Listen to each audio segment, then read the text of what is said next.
ఎవడైనా నీ దగ్గర ఏముందని హేళన చేస్తే గెలిచే వరకు ప్రయత్నించే ఓపికందని చెప్పు. సాధించే వరకు వదిలిపెట్టే ప్రసక్తే లేదని చెప్పు. చేజారిపోయిన దాని గురించి బాధపడనని చెప్పు. చేసే పనిని వాయిదా వేయనని చెప్పు. అవకాశాన్ని సృష్టించుకుంటానని చెప్పు. నీలా వెనక్కి లాగే వాళ్ళ మాటలు అస్సలు పట్టించుకోనని చెప్పు.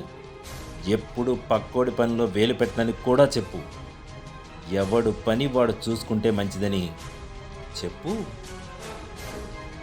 లైక్ చేయండి, కమెంట్ చేయండి, షేర్ చేయండి, సబ్స్క్రైబ్ చేయండి.